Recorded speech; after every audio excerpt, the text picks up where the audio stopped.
Hey, it's not an overcast day. Oh my goodness, this guy is over here cleaning his wheel. What the heck is going on over there?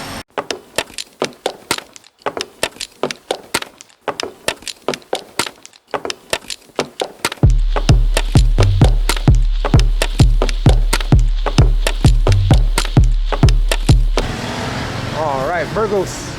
So here is the St. Peter and Paul Parish Church, home of the Virgin de la Rosa de Makati, Barangay Poblacion, Makati City. What's in there? You know what? Let's go up in there. So this is like Catholic area. Not sure what's truly in here, but we can take a look. Poblacion. Hello. So we heal. So I guess they do their church out here. Ang Sampung Utos. You'll see many women here with umbrellas, and you say, hey, it's not an overcast day. Why are these women using umbrellas? There's not even a cloud in the sky almost. Well, the reason why is because of the heat. A lot of Filipinos essentially want to keep their skin safe from the sun. I say, hey, let that sun hit you. Oh my goodness, this guy is over here cleaning his wee-wee in public. What the heck is going on over there? The heck? Alright, you see a lot of crazy things here when you walk the streets. This is the real Philippines. Makati CPS. And then we got some dangerous stuff going on here. We got our guys fixing super. This is the Makati police for repair. They're actually fixing their car underneath. This guy can get his leg run over at any time. He's doing serious repair in the middle of the street. Wow, man. What do you know? Kind of reminds me of Los Angeles. In Los Angeles, they have streets just as skinny as this, and they have people actually fixing cars just like that in the middle of the street. It's pretty crazy. We got some demolition going on here. This is how people live. Barangay Poblacion, Makati City. What are these, mango trees? Maybe. I don't know what they are. Agno Street, and then we have this DM Rivera.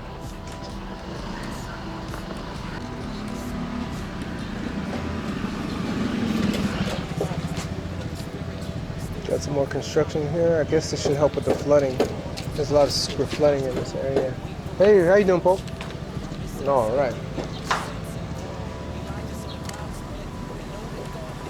So here in the city center of Makati, we have the Museo ng Makati. We have the Central Park right there, which says Maligayang Pasko. So they still have the signs from Christmas times, and then a wonderful park. Usually in most videos that I make in Central America, I always go to the Center Park, but I think that this area here has a lot to offer, so I don't need to go to the park. I go to the park all the time. Let's look at something else. Covered court, Poblacion. One thing that I never understood is that why in the world do municipalities, cities from all over the world, even in the US, why in the world do you plant trees next to the corner of the street? Why? The question is, do you not understand that roots will continue to grow, and whatever concrete you put on top of it will essentially just bulge up, now making this walkway unwalkable. Look at this right here. This tree essentially had to be cut down because I guess it was growing into the street. And also look at the sidewalk. People from all over the world, stop putting trees. Look at this water line that essentially probably was severed. Look at this. Stop putting freaking trees on the corners, all right? It doesn't look good once the tree essentially grows to maximum strength. Let's keep going. This is not a knock of Makati, this is a knock of everyone. They want to keep the city beautiful, but it will essentially make the sidewalk come up. Do, re, mi, ta, si. What's up, bro? What's up? How you doing? What you got? Ube, what is this? That one is fish. Fish? Yeah. Really? You make it? Yeah. You make good food? Yeah, sir. Okay, maybe one day. All right. So nice people here in the Philippines. Keep going. Oh man, these sidewalks are killing me, man. Can't even walk. What the hell? Gotta walk around the tree.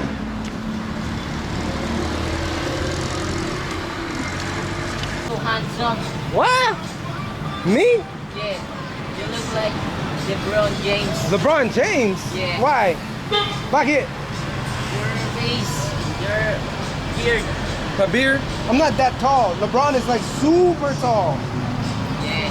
Salamat, bro. Okay. I like LeBron James. I have his shoes. Okay. Not today. These are Jordans. Jordan. Yeah, these are 37s. But normally I do wear some LeBrons. Normally. Okay. All right. Salamat po. Okay. Appreciate it. Okay. All right. So pretty much everywhere I go, people will stop me and say, "Hey, you look like LeBron James." That pretty much got that in every country, other than Ethiopia. In Ethiopia, they call me Michael Jordan. So I'm neither. But it's cool. It's cool to be mistaken for famous basketball players. And you never know what type of new friends you might find off the beaten path of Burgos Street.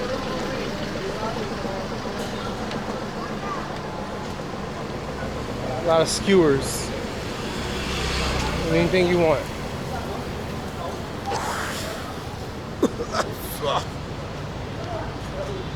Japon fresh roaster. They got coffee. Japan fresh roaster coffee. Tonya.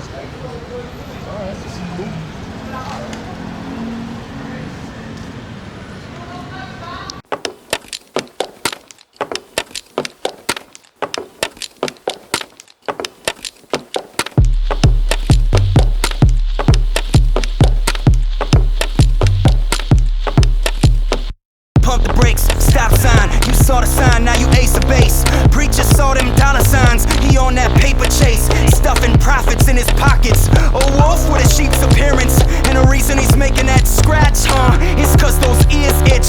Pimping out the gospel, a prostitution, a false doctrine. Lies whistle in the wind, but we listen if there's a little truth mixed in.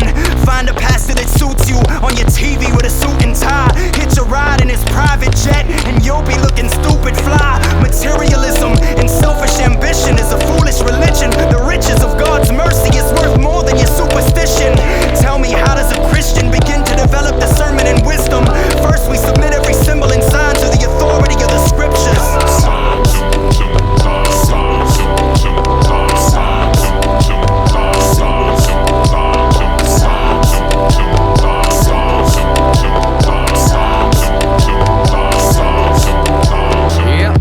Are you the kind that's completely consumed by symbols and signs? If you are, that's fine.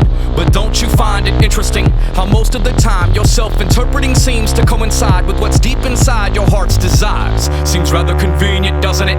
I'm not saying that God can't do it, not saying that God won't do it. That might very well be the case. I'm simply making an observation of how much weight you place on it, what seems to be at stake, and how much of your faith is actually banking on it, and how much of your mysticism is mixed with your religious philosophic system.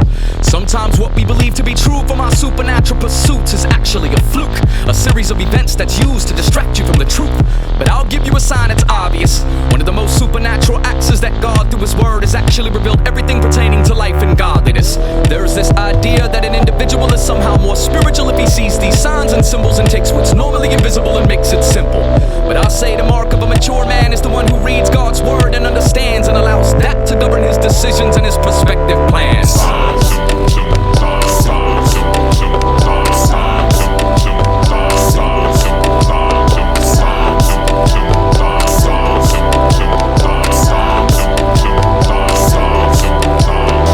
I like it when the wind shifts. They say it's the movement of the spirit. Still small voice, y'all hear it? Remember that time I saw that leaf fall? I was positive it was God's call. Wait for it, listen close. Y'all miss it, I cite Gideon, Samson, Paul. Elijah saw the clouds split and know that God did it. And does it still? Still His presence feels like chills, right? And if I'm honest, it doesn't happen often. Something must be wrong. It's boring when my life is more like the book of Ruth than Exodus. I've never seen the parting of an ocean or a cloud by day or pillar by night. Just the normal everyday working of life, where things that suck royally is evidence of His royalty. Scratch your temple so deep it's simple. Silly us ignore the plain, we prefer a riddle.